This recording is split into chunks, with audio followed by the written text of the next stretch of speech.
So our lesson po ngayon is about the forgiveness. Amen. Praise the Lord. Forgiveness. Hallelujah. In that verse,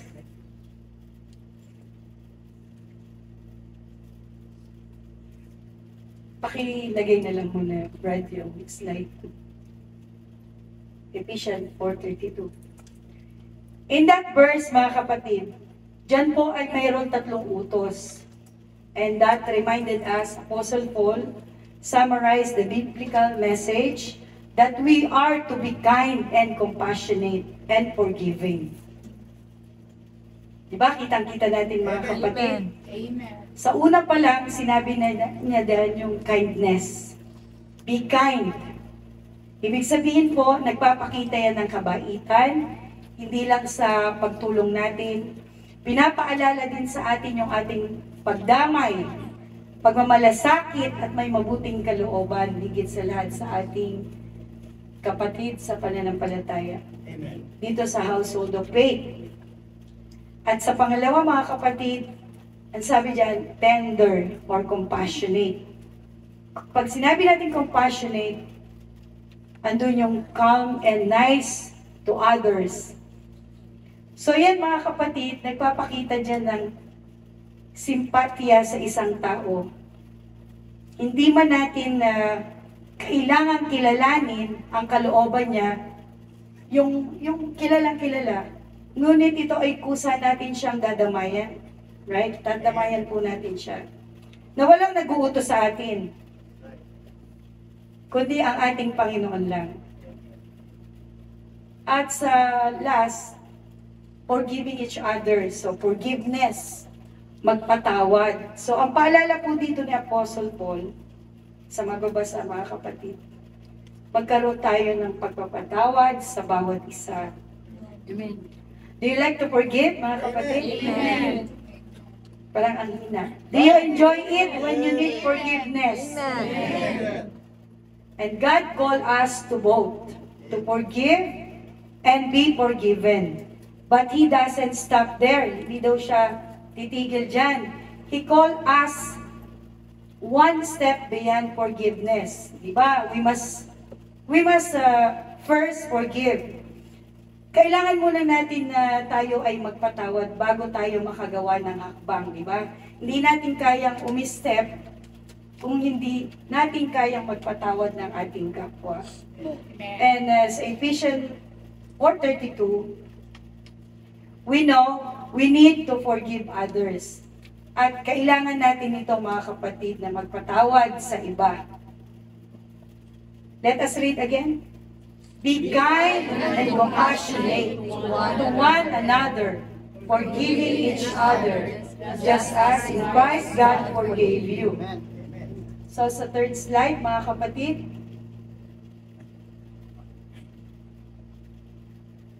ang title po natin ay forgiveness. So what is forgiveness? Ang sabi mga kapatid, the action of process of forgiving or being forgiven. Madalas natin mga kapatid naririnig na merong mga aral kung bakit kailangan nating magpatawad sa iba. And it says in Matthew 6 verse 14 to 15, we have heard teaching on why we need to forgive others. Ito ang sabi. For if you forgive men their trespasses, your heavenly Father will also forgive you. So ang liwanag po ano? Amen. But if you do not forgive men their trespasses, neither will your Father forgive your trespasses. Napakaliwanag po, di ba? Kung tayo po ay magpapatawad sa mga pagkakamali ng ibang tao, ganyan din ang gagawin ng ating Diyos. Papatawarin niya rin tayo. Ngunit, kung hindi kayo magpapatawad, mga kapatid, sa tingin kaya natin, patatawarin kaya tayo ng ating Panginoon? No. Hindi. At ilang beses ba tayo dapat magpatawad? In Matthew 18, verse 21 to 22, kailangan po nating magpatawad ng hindi lang isang beses. Ang sabi dyan, maraming beses. Kahit na sobrang sakit na ating kalooban, sis, kailangan pala ito. Then Peter came to him and said, itong sabi, Lord, how often shall my brother sin against me and I shall forgive him? Up to 7 times? Akala natin hanggang 7 lang, mga kapatid. Pero anong sabi ng Panginoon? Sinabi sa kanya ng ating Panginoon, I do not say to you up to 7 times, but up to 70 times 7. Yun yung sagot.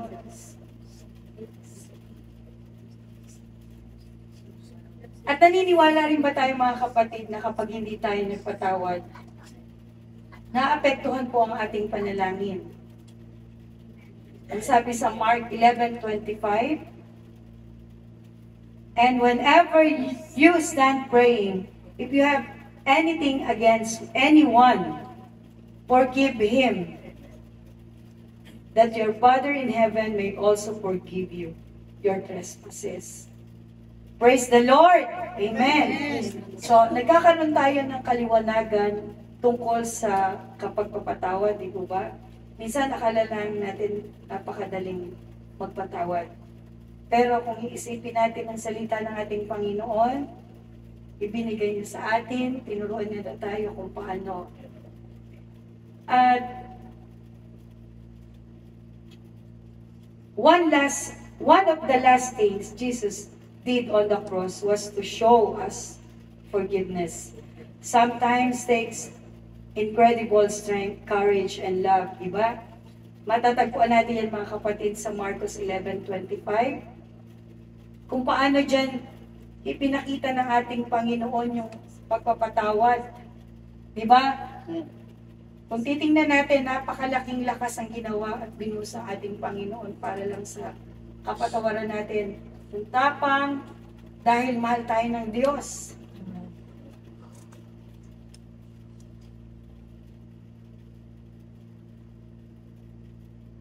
Kaya nga mga kapatid, nung dumating sila sa lugar na tinawag na Calvary, kung saan ipinako ang ating Panginoong Yesus at yung mga kriminal, isa sa kanan at isa sa kaliwa, sinabi ni Jesus, dahil kahit ang Panginoon, sinabi niya, patawarin mo sila dahil hindi nila alam ang kanilang ginagawa. Praise the Lord! Kaya nga mga kapatid, yung mga nakasakit sa atin, we are more than blessed dahil kaya natin silang patawarin. Amen. Dahil bulag sila, hindi nila alam ang katotohanan. So, sa pamamagitan natin, maaring tayo rin yung gagamitin na sila man, kung noon, tuloy tayong sinasaktan, sila yung one of these days, madadala natin dito. Praise the Lord! Praise the Lord! At paano tayo mga kapatid magpatawad? Diba, pag sinabi natin pagpapatawad, sabi ng ating isipan, stop feeling angry. Stop feeling angry. Parang ganun lang, kadali, isang ganyan lang. Kung meron bang nakagawa sa inyo ng hindi maganda, paano nyo ito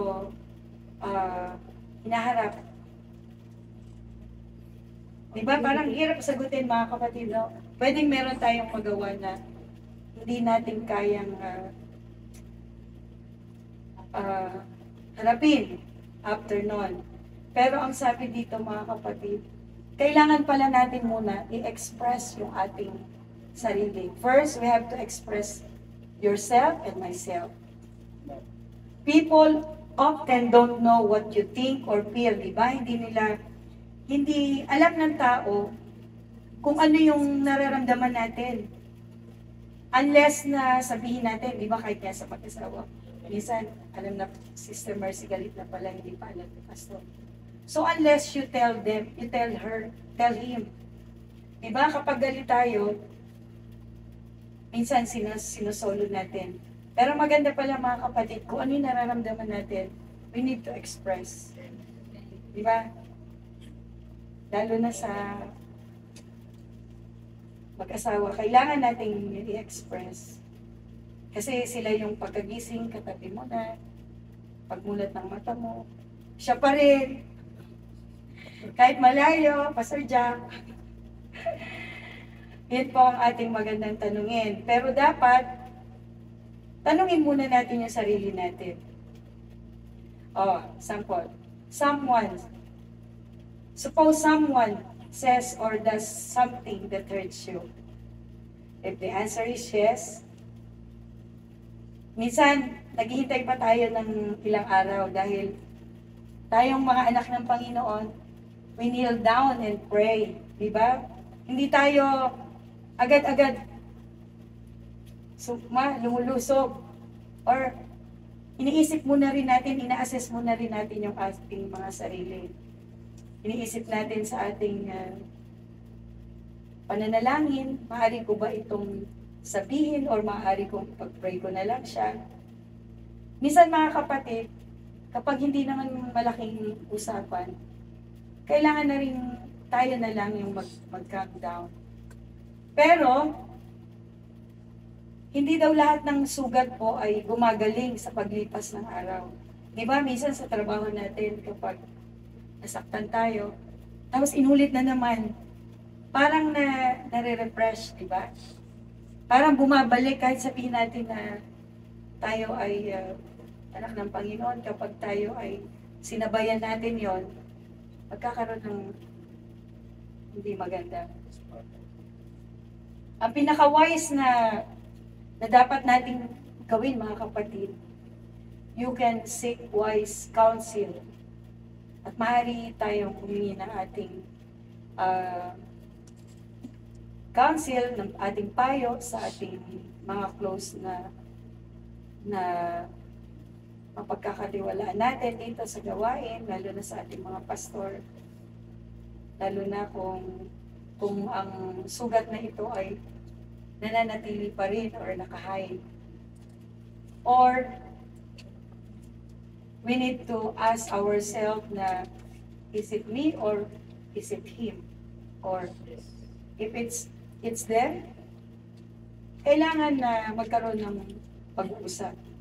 And it is something that we need to correct. Kaharap yung ating pastor. Isa po yun sa magandang kailangan nating gawin. Kailangan nating ituwid. Kung kailangan ba nating merong ituwid, o dapat bang ayusin? Nakasama ang ating pastor. Like, kunyari, dito sa bisan hindi maiwasan katampuhan. If we need our pastor, andiyan sila at available. Praise the Lord. Parang malungkot sila. Parang meron di sila nagpatawa. And then, mga kapatid, do not approach the person through texting. Dahil di ba mga kapatid, kung lalapit tayo sa tao sa pamamagitan through our text, maraming bagay ang hindi natin maunawaan. Maaring ang pag-accept natin ng message, mali, pero through personal na pagharap, mababasa natin emotion. At magkakaroon tayo ng mas malinaw na pag-aayos. Amen. Amen. Amen po. Amen. In our lesson, patuloy na ipinapaalala sa atin ng Panginoon sa 11th slide po. Remember, unresolved issues and unforgiveness give Satan room to operate. Yung mga unresolved issue po, yan. Kapag hindi natin na lulutas siya, diba, nagkakaroon ng akala natin ayos lang. Walang pagpapatawad. Iyan po, dyan, sumisiksik dyan ang kaaway. It creates a spiritual and emotional distance between people. The enemy loves that. Di ba? Bakit nagiging sanhi ito mga kapatid? Kasi gusto ng kaaway, lagi nating isipin yung hurt, yung word na hurt that can turn into bitterness. O sino sa atin yung nasaktan na todo-todo ang kapaitan sa puso. Di ba? Kapag nagtatagal, para siyang ampalaya. Pag nahihinog daw, pumapait na ang bulubot. Hanggang sa mabulok, di ba? Mabilis mabulok ang palaya.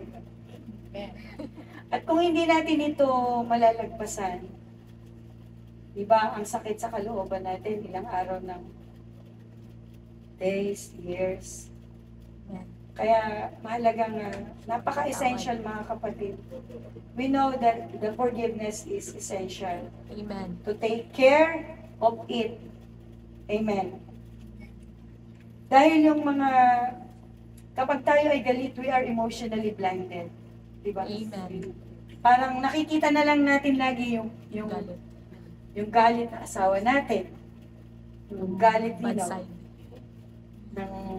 Nakikita natin yung nakakahalubilo natin everyday. We are blinded kung wala ang banal na espiritu. Amen. Minsan akala natin we are totally malakas. Pero yung emotion natin, tinatamaan. Yan mga kapatid. Masyado talaga seryoso. At alam ko naman mga kapatid, lahat tayo, for sure, nakakaramdam ng ganyan. Hindi lang naman ako siguro. And it's normal. Ngunit mga kapatid, tandaan natin, yung mga unresolved issues, yan yung panahon na napakadelikado sa buhay ng isang Kristiyano. Don't let the devil use this to manipulate and destroy you. Minsan nakala nyo ayos lang. Pero, sabi nga dyan, Satan wants to remember every hurt. Yung nabanggit ko kanina. Hurt, wounds, for his own benefits.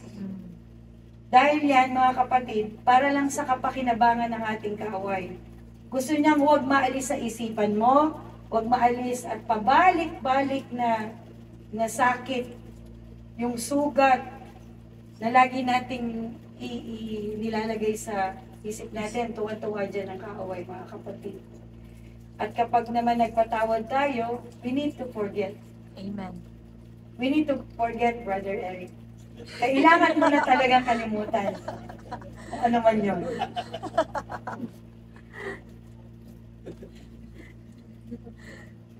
In our 12th slide, mga kapatid, anong nakalagay dyan? In world where time is fleeting, investing my limited energy into grievances would make me the loser. Amen. Huwag nating hayaan mga kapatid na iligaw pa tayo ng ating nararamdaman dahil dito sa mundo, sobrang napakabilis ng panahon. Kung dati mga kapatid, isa kami sa nagpapadete ng bata, yung dala-dala yung bag, lahat, dala-dala. Naalala ko na sila, Pastor Joe, sa aga namin dahil yung gawain nun sa desalination, doon pa, sumalay sa tirahan namin. So, ganun kabilis mga kapatid ang ang takbo ng panahon. 26 years na, 25 years. So, di ba mga kapatid, dito sa ating mundong ginagalawan, napaka-limitado lang ng ating buhay.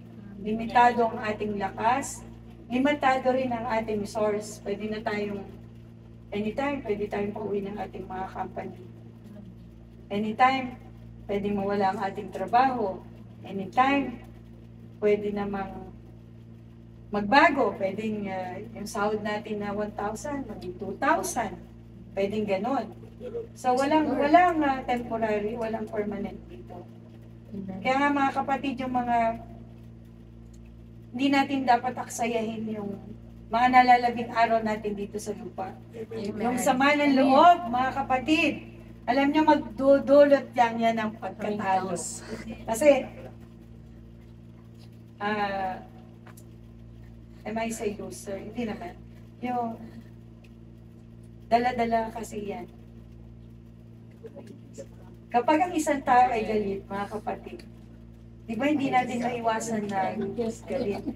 Maganda pala sa isang room, doon ka na magsisigaw. Lord, tulungan mo akong alisin ito. Praise the Lord. Sana lahat tayo ganun na lang. Sa kwarto na lang tayo magalit, doon na lang at manalangin. So, what is empathy? Ang empathy, mga kapatid, is the ability to put yourself in someone else's place and feel what they are feeling. It is more than just thinking. You understand them. It is mentally switching places with them and feeling things from their point of view instead of you. Diba mga kapatid, ang sabi dyan, yung ating sarili, ilalagay po natin sa iba. Para maramdaman natin, maramdaman nila kung gaano tayo nagmamalasakit. Diba mga kapatid, higit pa daw yan sa nauunawaan natin ng ating isipan. Kasi pagpapalitin mo yung position. Ako yung sa akin pala nagagalit. Tapos magpapalit tayo. Para ganun pala dapat tayo, mga kapatid. Diba, kahit sa ating mga anak, example lang, Brother Mark. For instance, if you have children or have dealt with them, you need to realize that their world is much smaller than yours. Something can happen to them that in the grand scheme of things. Kailangan, mga kapatid, maunawaan nila yung kanilang mundo. Maunawaan natin bilang magulang, bilang kapatid, at hindi lang sa mga anak, kahit sa mga katrabaho natin, dahil may mga bagay rin silang pinagdadaanan na hindi natin alam. So, ang kailangan dito, mga kapatid, damayan natin. And being as parents, our job as a teachers, as adult, is to teach our children to put things in perspective. Kailangan nating ipakita, mga kapatid, yung kung paano hawakan ang kanilang mga nararamdaman upang maging epektibo. Kailangan nating abutin yung kanilang nararamdaman. And kung nais natin, mga kapatid, ng grace and mercy from our Creator, we need to grant it to others. Hindi lang sa ating pangsarili na lagi nating yung sarili lang natin, kundi i-apply rin natin sa iba. Amen. Diba? Madalas nais natin ang biyaya at awa mula sa ating Panginoon. Pero kailangan din natin ibigay ito sa iba para ibalik din ng ating Panginoon yung biyayang nais natin.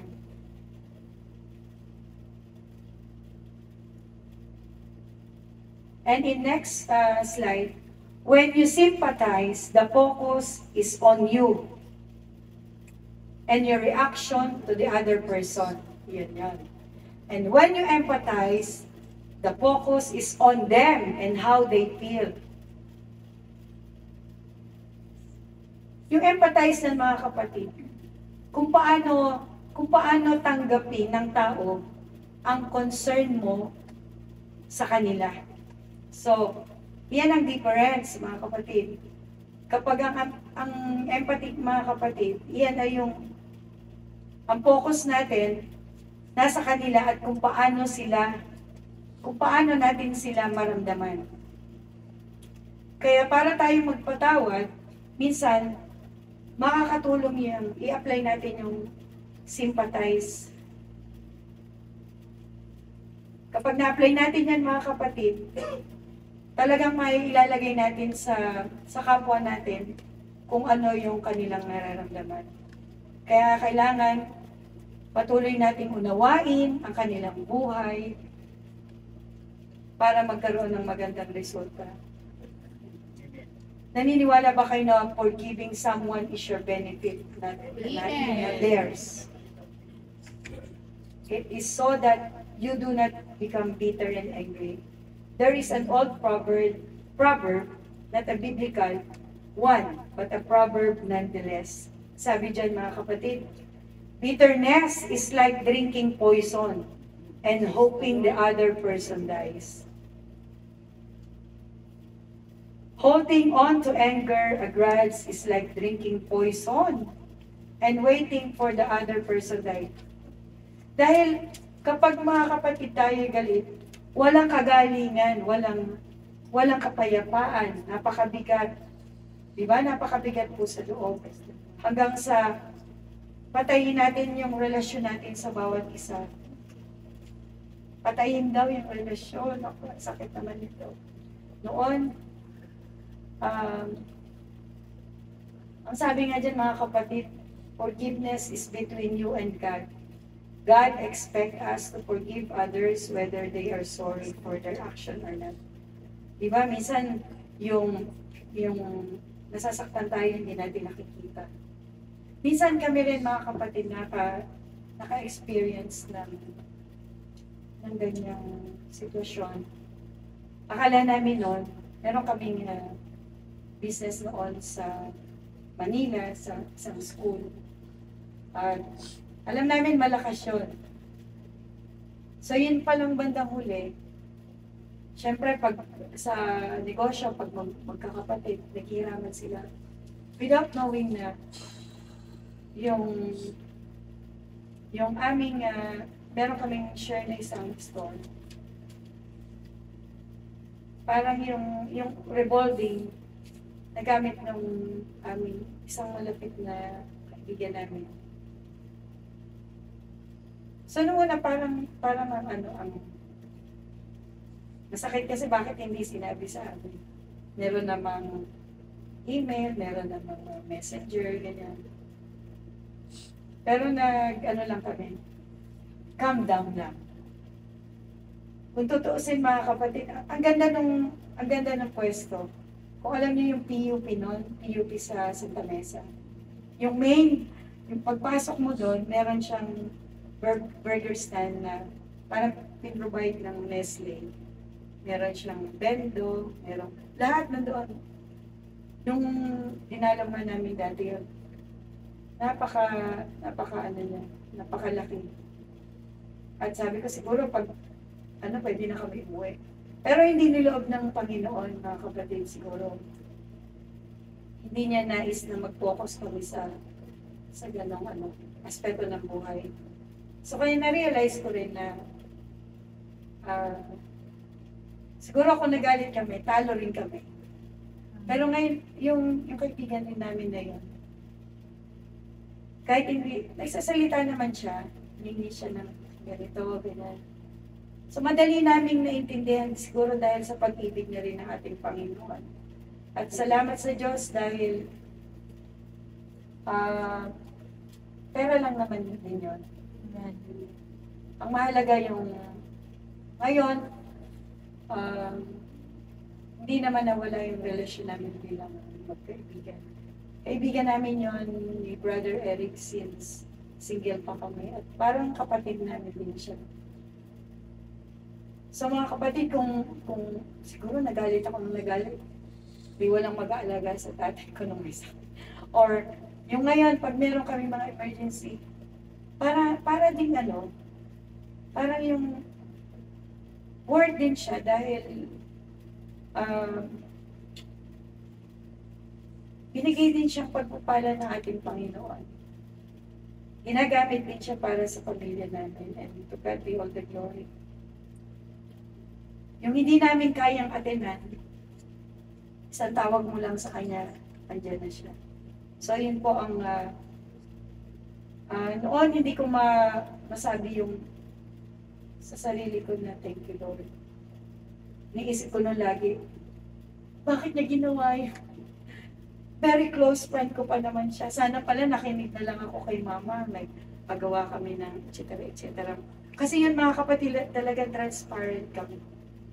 Pero yung na-share namin doon, nakabalik din naman na yon. Parang kinita na rin ng store na yon. So doon mga kapatid, yun yung isang example lang na minsan sa buhay natin parang ang hirap. Pero kung babalikan natin yung the other way, pasasalamatan na ating Panginoon. Nalang natin ating Panginoon. So yun po, to God be the glory.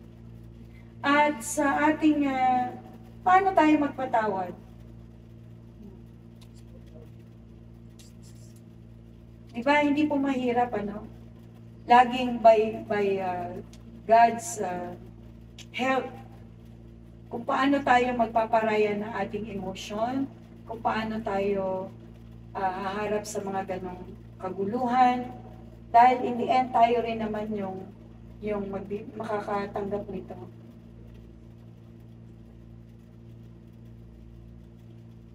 Isa sa step para tayo ay magpatawad, mga kapatid.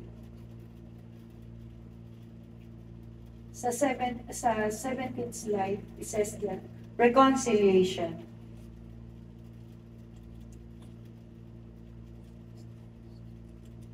Diba sa reconciliation, mga kapatid, kung both parties, merong isa dyan na nasaktan, nagpatawad, pero minsan yung isa naman, talagang hindi niya tinatanggap na nagkamali siya. Meron pong gano'n. So, yung mga behavior na gano'n, kailangan din pala ng reconciliation. Dahil sa pag-uugali na gano'n, nangangailangan talaga na bago maghiwalay yung two parties, nagkaroon po ng pagkakasundo. So, kailangan pala nating balikan yung mga kung gusto natin ng reconciliation. Kasi magdudulot ito ng pinsala sa atin. Amen? Amen. And in our 18th slide, it says, reconciliation is essential. Especially in the church. It can seriously damage the church body. If we hurt one another and cannot forgive and reconcile, unforgiveness separates us, allowing Satan to cause division. Amen. Lalo na dito sa ating bahay panambahan, iniiwasan natin or hanggat maaari, ayaw natin makasakit sa ating kapwa. Dahil ito yung magpapahiwalay sa atin, maaring kung merong nasaktan dyan o hindi na magpapakita. So, di ba, merong hindi nagpapakita. Minsan nakala natin kasi ang mga cause ng ganyan, iniisip natin parang minor infection lang. Pero that minor infection can destroy our whole body, our whole being. And we should not be as afraid of an infection in the physical body as we are of an infection in our spiritual body. Amen. Kung ang physical na infection sa mga nurse dito, di ba maaaring sirain niya ang ating katawan, nagkakaroon ng inflammation. Pero ang tayo, higit nating katakutan yung infection ng ating spiritual na katawan. Amen. Amen. Amen. Amen. Na po tayo. Praise the Lord. And kapag tayo naman mga kapatid ay palagi nandito sa loob, diba? We should never think that we are perfect or always right. Diba? Minsan akala natin, kapag lagi tayo nandito, iniisip natin, I'm clean, I'm perfect, gano'n. Pero,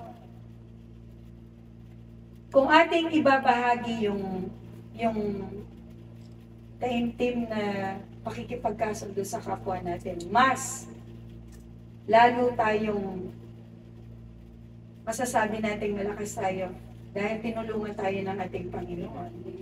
Reconciliation. Amen. Praise the Lord.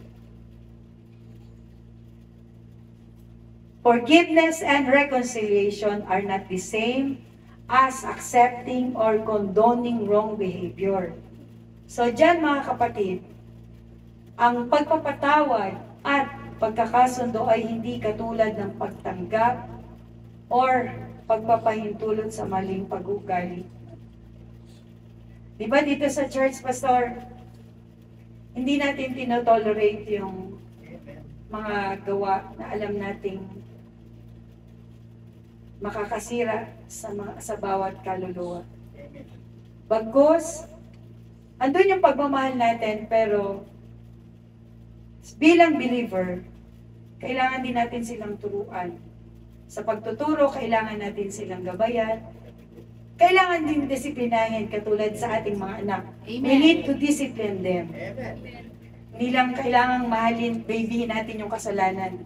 Dahil yung kasalanan, hindi tayo nagagalit sa tao. Nagagalit tayo doon sa gagawin ng kasalanan na yan. Yung kasalanan na yan. Tayo, may tiwala tayo sa ating asawa. Pero sa Satan, wala tayong tiwala. Amen? Amen. Amen. Gising na sila. And in Matthew 5:23 verse 24,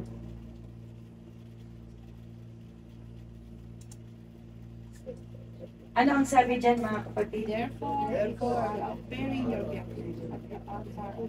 And remember that your brother or sister has something against you. Leave your gift there it is in front of the altar. First, go and be reconciled to them. Then, offer your gift. Diba? At kapag nandito tayo sa church at meron tayong dala-dala, ang hirap pong, baka hindi nga natin kayang ipalakpak yung ating mga kamay. Hindi rin tayo, alam niyo yung pag every Thursday, pagpasok ko nga dyan, alam mo yung feel na feel mo na talagang magsamba sa ating Panginoon dahil nasobra ng aga namin. Yung excited tayo mga kapatid, di ba nakita ko yung ibang mga kapatiran dyan mas maaga pa sa 9:30 ba, Pastor? Parang yung iba alas before 9 nandito na or 8 or yung iba natulog na. Pero kung meron tayong hindi kasundo rito sa tingin natin mga kapatid, excited ba tayong pumunta sa church? Aminin na natin. Hindi, di ba? Hindi. So, reconciliation is powerful. Kaya nga ginamit dyan ni Pablo, ni Apostle Pablo, inilarawan dyan kung paano, di ba, ang ating Panginoon, kung paano siya pumunta sa Kalbaryo at pinaramdam niya sa atin yung pag-ibig niya sa atin. Dapat pala ganun din. Kahit meron tayong katampuhan dyan, katabi nyo, excited pa rin tayo pumunta ng gawain. Diba? At bago rin natin ano yung ating mga tithes and offering, yung ating sarili, kailangan din, tayo mismo talaga yung, Lord, I'm so sorry. Kailangan humingi muna tayo ng kapatawaran. Amen. Amen. Pwede naman po tayong manalangin sa ating mga kwarto bago tayo umalis ng bahay. Or kung gusto nyo kahit dun sa likod at may space pa doon. Ganon mga kapatid. And in 2 Corinthians 5:18 to 19, naniniwala ba kayo mga kapatid na reconciliation is also a ministry? Amen. Amen? Andyan, ang sabi dyan, napakaliwanag. All this is from God, who reconciled us to Himself through Christ and gave us the ministry of reconciliation. That God was reconciling the world to Himself in Christ, that counting people's sins against them. And He has committed to us the message of reconciliations. Once mga kapatid na naunawaan na natin ang pagpapatawad, diba, andoon na yung mag-a-attempt na tayo na makipagkasundo sa kapwa natin. Diba, kahit parang ang hirap gawin, pwede natin yung gawin sa simpleng kaparaanan. Pwedeng nagtampo si Sir sa kanya, si brother, bigyan niya ng bulaklak si sister, puntahan niya sa trabaho. Di ba? Sigurado mapapangiti yan. At kung paano naman na, minsan kasi mga kapatid, di ba, minsan merong mga kasakitan na nagagawa natin, minsan akala natin, sinadya natin or hindi natin sinadya. Merong mga ganong instance.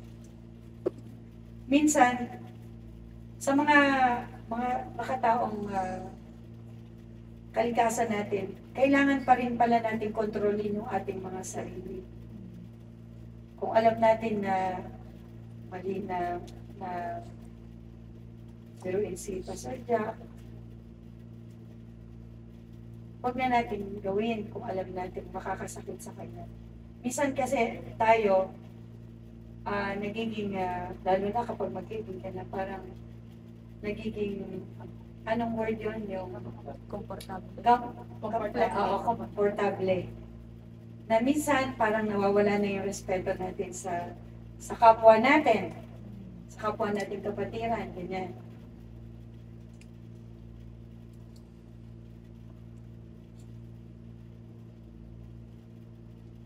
Dahil mga kapatid, kung magkakaroon tayo ng ganyang attitude,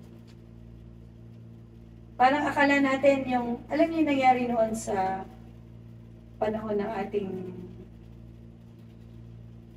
Adan at ang ating Eva sa halamanan ng Eden.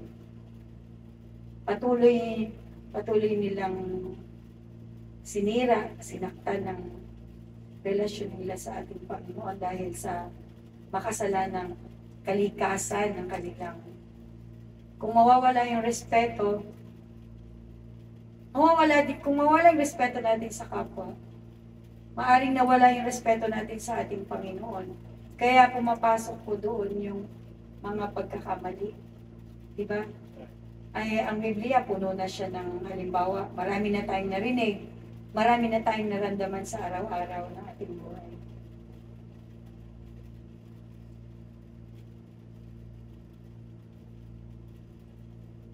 And in our 24th slide,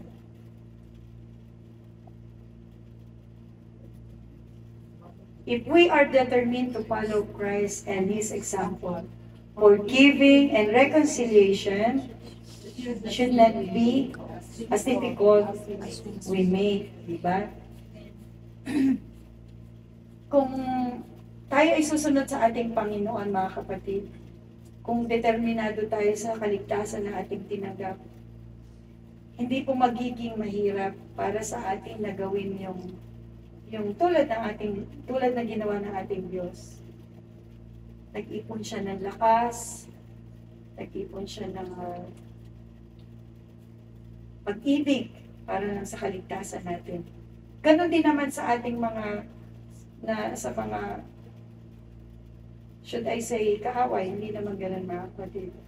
Kung kailangan din pala natin mag-exert ng effort para kung meron tayong agam-agam sa buhay na meron tayong hindi patawad sa sarili natin at yung hindi pa natin talaga totally gumawa pala tayo ng way. Yung hindi lang sa pagbibigay ng regalo, panalangin din natin sila. After natin manalangin, ang Diyos na ang kikilos. So, ito po ang pinaka-last natin. Remember what God did with you, and you will be willing and eager to spread a message of forgiveness and the action of reconciliation wherever God leads you. Amen. Lagi na lang nating tandaan, mga kapatid, kung ano ang ginawa ng ating Diyos para sa ating mga buhay. Maging mapaghanda tayo, maging masigasig tayo, instead na tayo ay nag-ipon pa ng bagay na hindi makakatulong sa atin. Why don't we share the message of the Lord? Yung kung paano tayo pinatawad ng ating Panginoon, at yung kung paano rin tayo, paano natin inaksyonan, paano tayo nakipagkasundo na dalhin natin yung ating sarili sa ating Panginoon. So yun lang mga kapatid, and to God be all the glory. Praise the Lord. Thank you, Jesus.